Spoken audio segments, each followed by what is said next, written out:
Hello friends.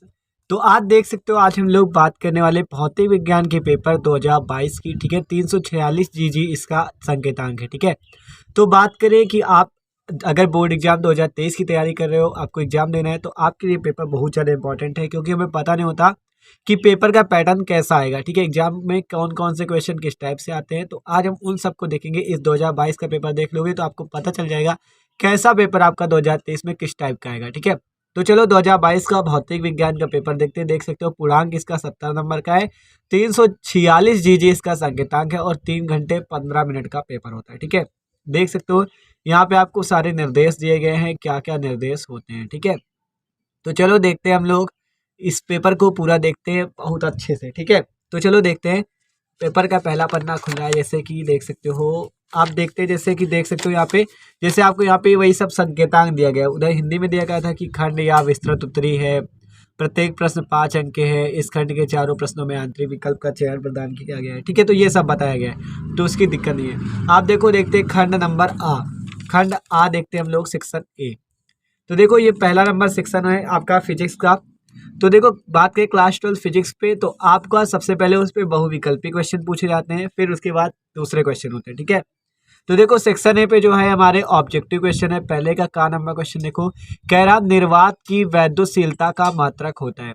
ठीक है, तो ये आपके पहले चैप्टर के क्वेश्चन है। देखो मतलब सारे चैप्टर से क्वेश्चन आते हैं एग्जाम में। ठीक है, जितने भी चैप्टर है आपके, सारे चैप्टर से क्वेश्चन आते हैं। तो कह रहा है क्वेश्चन की निर्वात की वैद्युतशीलता। निर्वात की वैद्युतशीलता बात करें, निर्वात की वैद्युतशीलता क्या होती है? एप्सिलॉन नॉट निर्वात की वैद्युतशीलता होती है। कह रहा है निर्वात की वैद्युतशीलता का मात्रक क्या होता है? तो निर्वात की वैद्युतशीलता का मात्रक जो होता है वो होता है न्यूटन मीटर स्क्वायर प्रति कूलम स्क्वायर। ठीक है, ये आपको पता है, न्यूटन मीटर स्क्वायर प्रति कूलम स्क्वायर। तो इसका पहला नंबर विकल्प कौन सा हो जाएगा? न्यूटन मीटर स्क्वायर प्रति कूलम स्क्वायर। मतलब इससे ये पता चलेगा पेपर देखने से कि पिछले वर्षों के पेपर में जिस टाइप के क्वेश्चन आते हैं उस टाइप से आपको पढ़ने में अच्छा रहेगा। ठीक है, तो देख सकते हो आप। ठीक है, तो ये पहला नंबर क्वेश्चन था, तो कौन सा आंसर सही हो जाएगा? न्यूटन मीटर स्क्वायर प्रति कूलम स्क्वायर। अगला क्वेश्चन देखो, अगला क्वेश्चन आपका खा नंबर है पहले का, कि नीचे दिए गए चित्र में ए और बी बिंदुओं के बीच तुल्य धारिता बताइए। तो ये आपके संधारित्र वाले चैप्टर का है। आपको ये देखो 4 संधारित्र दिए हुए हैं, इन पे आपको तुल्य धारिता मतलब जो पूरी धारिता इसकी निकलेगी वो बताना है। ठीक है, तो 4 ऑप्शन है, 12 माइक्रोफैरेड, 6 माइक्रोफैरेड, 4 माइक्रोफैरेड, 3 माइक्रोफैरेड। तो आप जब इन सबका निकालोगे, श्रेणी क्रम और समांतर क्रम दोनों लगाओगे, तब आपका जो आंसर आएगा 4 माइक्रोफैरेड आएगा। ठीक है, तो उसकी कोई दिक्कत है, आप सॉल्व कर लेना। देखो ये तीनों श्रेणी में हो जाएंगे, देखो एक साथ लगे और फिर समांतर में जोड़ देना। ठीक है, बाद में समांतर में जुड़ जाएंगे तो 4 माइक्रोफैरेड आंसर आ जाएगा। ठीक है, तो ये पहले का खा नंबर। तो आसान क्वेश्चन आते हैं, पेपर ज्यादा हार्ड नहीं होता। ठीक है, क्वेश्चन आसान ही आते हैं। अगला क्वेश्चन देखो, पहले का गा नंबर क्वेश्चन है आपका कि एलसीआर श्रेणी परिपथ के लिए अनुनाद अवस्था में लगाए गए विभवांतर और धारा के बीच कलांतर क्या है? ठीक है, कह रहा है एलसीआर श्रेणी, एलसीआर परिपथ के लिए अनुनाद अवस्था में लगाए गए विभवांतर और धारा के बीच कलांतर। मतलब कि एलसीआर श्रेणी परिपथ में अनुनादी अवस्था में विभवांतर V और धारा I के बीच कलांतर कितना होता है? तो वो जो होता है वो शून्य होता है। ठीक है, कलांतर कितना होता है? शून्य होता है। ये आपको याद रखना है। ये आपका एलसीआर श्रेणी मतलब वही प्रत्यावर्ती धारा वाले चैप्टर का है ये। ठीक है, सबसे लास्ट वाला चैप्टर। ठीक है, आप देखो अगला क्वेश्चन देखो, कह रहा है न्यूनतम आवृत्ति की विद्युत चुंबकीय तरंग है।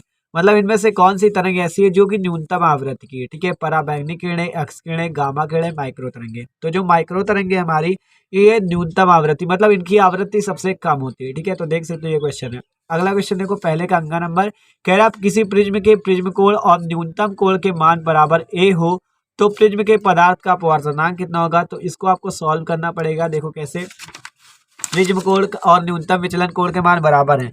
कह रहा प्रिज्म कोण और न्यूनतम विचलन कोण के मान ए है, मतलब जो डेल्टा एम बराबर क्या है? ए के। प्रिज्म के पदार्थ का अपवर्तनांक आपसे पूछ रहा है कितना होगा। ठीक है, तो वो वाला आपको फॉर्मूला लगाना है और आसानी से आ जाएगा। तो देखो आपको बता देते कैसे लगेगा। क्वेश्चन में आपका फॉर्मूला ये वाला लगेगा, sign A plus delta M upon 2। ठीक है, ए और डेल्टा एम के मान बराबर है, तो एन इक्वल टू हो जाएगा sine A plus A by 2। ठीक है, डेल्टा एम की जगह हम ए लिख सकते हैं, सॉरी ये नीचे भी ये होता है साइन ए बाई 2।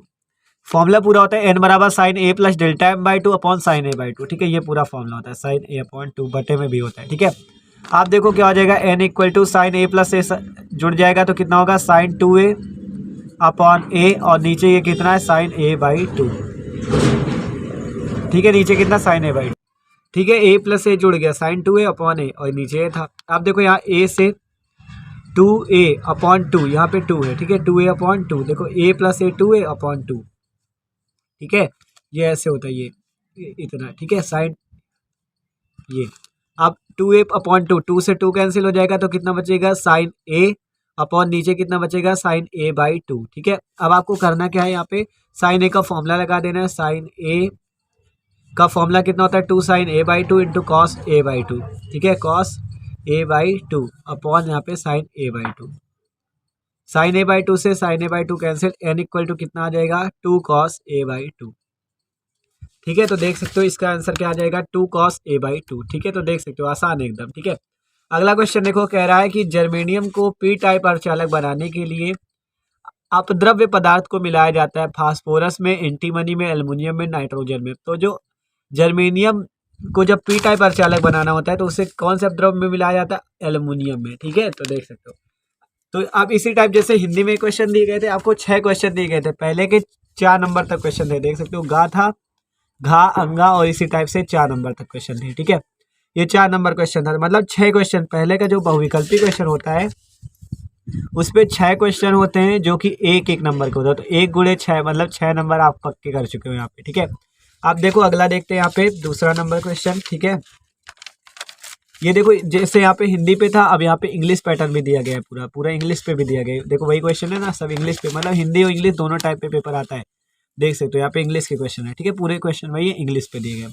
अब देखो इसी प्रकार से खंड बा है आपका कि अनंत विस्तार के लिए आवेशित चादर के समीप वैद्युत क्षेत्र की तीव्रता का व्यंजक लिखिए, ठीक है। तो ये सिग्मा पॉइंट 2 एप्सिलॉन नॉट जिस पे आता है वो वाले क्वेश्चन का है कि अनंत विस्तार के लिए आवेशित चादर के समीप वैद्युत क्षेत्र की तीव्रता का व्यंजक, खंड बा का 1 नंबर का क्वेश्चन है, ठीक है। अगला क्वेश्चन की संभारिक का अर्थ समझाइए कि मतलब संभारिक क्या होते हैं। संभारिक क्या होते हैं, जिस पर भार समान होते हैं जिन पे, ठीक है, तो वो होते हैं संभारिक, ठीक है। तो देखो अगला क्वेश्चन देखो, कह रहा है दिए गए किसी पृष्ठ के लिए आपतित प्रकाश की आवृत्ति और निरोधी विभव, आपतित प्रकाश की आवृत्ति जो होती है आपकी न्यू और निरोधी विभव वी ओ, इसके बीच में आपको ढाल कितना होगा वो बताना है। देख सकते हो ये चित्र बना हुआ है आपका, इस पे आपको ढाल बताना है, ठीक है। ये क्वेश्चन भी 1 नंबर का। अगला क्वेश्चन, दो समांतर धारावाही चालकों के बीच बल के आधार पर एम्पियर की परिभाषा लिखिए। मोस्ट इंपॉर्टेंट है भाई, ज्यादातर एग्जाम में पूछी जाती है, इसको जरूर तैयार कर लेना, ठीक है। 1 नंबर का ये भी है। अगला क्वेश्चन, विवर्तन प्राप्त करने के लिए रेखा चित्र की चौड़ाई लगभग कितनी होनी चाहिए, मतलब विवर्तन प्राप्त करने के लिए रेखा चित्र की चौड़ाई लगभग कितनी होनी चाहिए, 1 नंबर का क्वेश्चन, ठीक है। अंगा नंबर है पहले का। फिर 4 नंबर की आवेश की गतिशीलता से आप क्या समझते हैं, गतिशीलता की परिभाषा लिखिए, ठीक है। मोबाइलिटी इसे इंग्लिश में कहते हैं, गतिशीलता की आपको परिभाषा लिखनी, 1 नंबर का क्वेश्चन इंपॉर्टेंट है, ठीक है। अगला क्वेश्चन देखते हैं, देखो अब इसी टाइप से इसके दूसरे नंबर के भी ए बी सी सब इंग्लिश में दिए गए, ठीक है। पूरा वाला हिंदी इंग्लिश दोनों पैटर्न पे रहते हैं क्वेश्चन की, जो इंग्लिश मीडियम वाले इंग्लिश पे कर ले, हिंदी वाले हिंदी में, ठीक है। आप देखो खंड सा देखो सेक्शन सी, तीसरे का नंबर है, 2 नंबर का क्वेश्चन कह रहा है एक अनंत रेखीय आवेश 2.0 मीटर दूरी इतने मीटर न्यूटन पर कूलाम का वैद्युत क्षेत्र उत्पन्न करता है, रेखीय आवेश घनत्व तो सिग्मा का मान ज्ञात कीजिए। तो कुछ नहीं करना, सिग्मा बराबर सीधा सीधा फॉर्मूला लगाना है आपको, ठीक है। सिग्मा का फॉर्मूला लगाना है। देखो आपको आवेश क्यू दिया गया और ई वैद्युत क्षेत्र का मान दिया गया, वैद्युत क्षेत्र ई का मान दिया गया, आपको निकाल लेना है, ठीक है, आसानी से। तो देख सकते हो ये वाला क्वेश्चन था तीसरे का। अब इसी प्रकार 2 नंबर का क्वेश्चन था, ठीक है। अगला क्वेश्चन देखो कि दिखाइए कि वैद्युत चुंबकीय विकिरण के तरंगदैर्घ्य इसके फोटान के दी ब्रोगली तरंगदैर्घ्य के बराबर होती है, मतलब वैद्युत चुंबकीय विकिरण की जो तरंगदैर्घ्य होती है वो फोटान के दी ब्रोगली तरंगदैर्घ्य के बराबर होती है, ये दिखाना। ये भी क्वेश्चन 2 नंबर का, ठीक है। अगला क्वेश्चन कह रहा है हाइड्रोजन परमाणु के आयनन विभव तथा प्रथम उत्तेजन विभव से आप क्या समझते हैं, ये भी बताना है आपको, ठीक है। 2 नंबर का क्वेश्चन खंड सा का है, ठीक है। अगला क्वेश्चन भंवर धाराएं क्या होती है, ईडी करेंट्स के बारे में पूछ रहा है, मोस्ट इंपॉर्टेंट है भाई, इसको जरूर तैयार कर लेना, पूछा जाता है एग्जाम में। भंवर धाराएं, ठीक है, 2 नंबर का क्वेश्चन देख सकते हो। इसी टाइप से फिर तीसरे नंबर के भी इंग्लिश पे दिया गया पैटर्न। अब अगला देखो क्वेश्चन देखते हैं 4था नंबर का। तो देखो खंड दा है आपका सेक्शन डी, चौथे नंबर का। देखो पहले 1 नंबर वाले क्वेश्चन थे आपके बहुविकल्पी, फिर उसके बाद अति लघुत्तरी क्वेश्चन थे खंड सा वाले, वो भी 1 नंबर के थे। फिर जो खंड बा के देखे उस पे भी क्या था आपका, उस पे सेक्शन सी पे आपका था 2 नंबर के क्वेश्चन। अब इस पे कितने, 3 नंबर के। देखो सेक्शन डी का पहला क्वेश्चन, आंख के सामान्य समंजन के लिए अपवर्तनीय खगोलीय दूरदर्शी द्वारा दूर स्थित वस्तु के प्रतिबिंब बनने के लिए किरण आरेख बनाइए और इस दिशा में दूरदर्शी की आवर्धन क्षमता का सूत्र लिखिए, ठीक है। तो 3 नंबर का क्वेश्चन देख सकते हो, आंख वाला है आपका खगोलीय दूरदर्शी से, ठीक है। अगला क्वेश्चन, एक समतल विद्युत चुंबकीय तरंग में दोलनीय चुंबकीय क्षेत्र निम्न में दिया गया है, बी वाई का YH वाले का चुंबकीय क्षेत्र का मान आपको ये दिया गया 8 × 10⁻⁶ साइन 2 × 10⁻11 t प्लस 300 पाई x टेस्ला। गणना कीजिए विद्युत चुंबकीय तरंग की तरंग दैर्ध्य, डोलनी चुंबकीय क्षेत्र का आयाम, डोलनी वैद्युत क्षेत्र का आयाम। ठीक है, तो देख सकते हो सारे चैप्टर के क्वेश्चन आपको मिल रहे हैं। ठीक है, ये क्वेश्चन भी इंपॉर्टेंट है। अगला क्वेश्चन देखो, अगला क्वेश्चन आपका 3 नंबर के लिए कि हाइड्रोजन परमाणु का एक इलेक्ट्रॉन 0.5 एंगस्ट्रॉम त्रिज्या की एक कक्षा में 10⁻17 साइकिल पर सेकंड से घूमता है। चुंबकीय द्विध्रुव आघूर्ण की गणना कीजिए। 3 नंबर का ये भी है। ठीक है, अगला क्वेश्चन देखो, कह रहा है किसी वैद्युत द्विध्रुव के अक्ष पर केंद्र से r मीटर दूरी पर वैद्युत क्षेत्र की तीव्रता का व्यंजक प्राप्त कीजिए। तो ये क्वेश्चन भी आपका 3 नंबर का है। ठीक है, ये भी वैद्युत द्विध्रुव से r मीटर दूरी पर अक्ष पर मतलब अच्छी स्थिति पे आपको वैद्युत क्षेत्र की तीव्रता का जो व्यंजक है ना आपका वो वाला होता है। ठीक है, जो आपको उस चैप्टर पे मिलेगा। ठीक है, वो वाला आपको 3 नंबर का क्वेश्चन पूछा गया, आसान है। ठीक है, और देखो most important topic Wheatstone सेतु। वेट स्टोन ब्रिज का परिपथ बनाइए और इसके संतुलन की शर्त लिखिए। संतुलन में कब होता है वो बताना है आपको। ठीक है, वेट स्टोन सेतु संतुलन में कब होता है, उसकी अवस्था क्या होती है। ठीक है, और कह रहा है वेट स्टोन ब्रिज का परिपथ भी बनाइए। ठीक है, तो ये क्वेश्चन भी इंपॉर्टेंट है। देखो दोनों आपको चित्र वाले दिए गए हैं और दोनों डेरिवेशन है, ये आते हैं। ठीक है, एग्जाम में तो इन्हें अच्छे से देख लेना। देखो अब इसी टाइप से चौथे का भी इंग्लिश पैटर्न आपको यहाँ पे दिया गया है। ठीक है, ये पूरा इंग्लिश पे दिया गया है। ठीक है, इधर साइड आपका। अब देखो इधर 5वें का नंबर क्वेश्चन है 3 नंबर का कि हाइगेंस द्वितीयक तरंगिकाओं के सिद्धांत की परिकल्पनाएं समझाइए। ये क्वेश्चन भी इंपॉर्टेंट है, पूछा जाता है।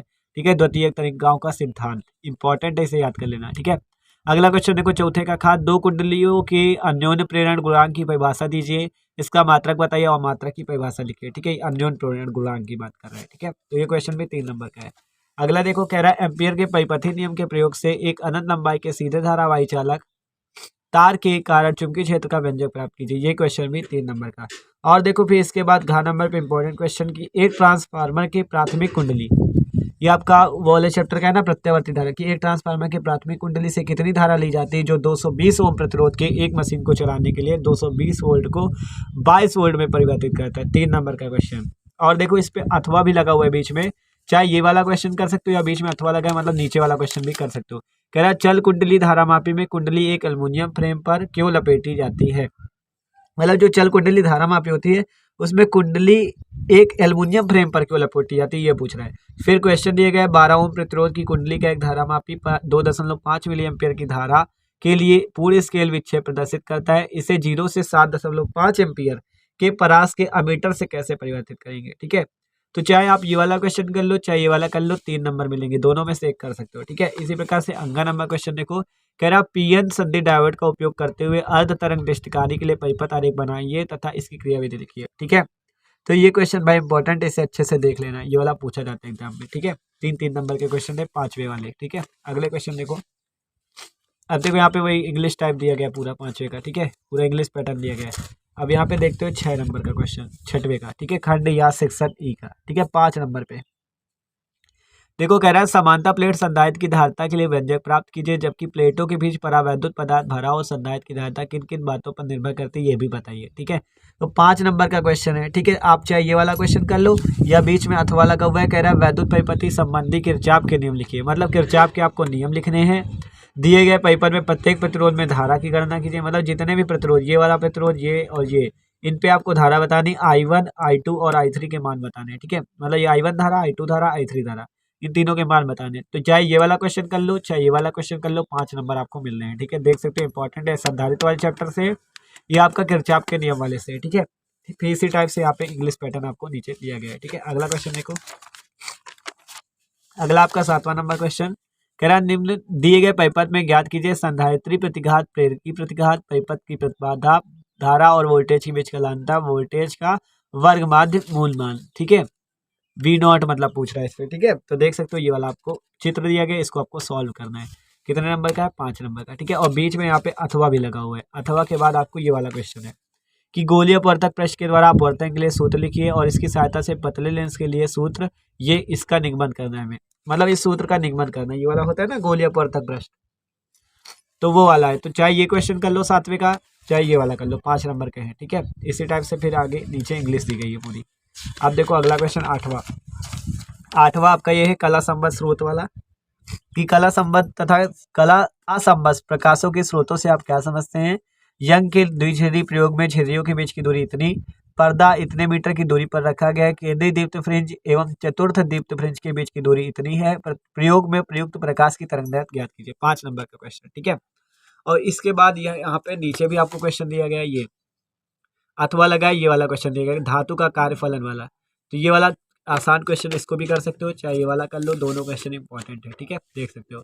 अब अगला क्वेश्चन देखते हैं। देखो यहाँ पे 5 नंबर का ये भी था और नीचे इंग्लिश पे दिया गया, ठीक है। अब देखो नौवा है फोटो डायोड क्या है, इसके कार्य सिद्धांत की व्याख्या कीजिए। फोटो डायोड के कुछ महत्वपूर्ण उपयोग भी बताइए। 5 नंबर का ये भी है, ठीक है, देख सकते हो। इसी टाइप से आपको यहाँ नीचे अथवा लगाया, कह रहा है हाइड्रोजन परमाणु की ऊर्जा स्तर आरेख बनाइए, इसके विभिन्न संक्रमणों को प्रदर्शित कीजिए।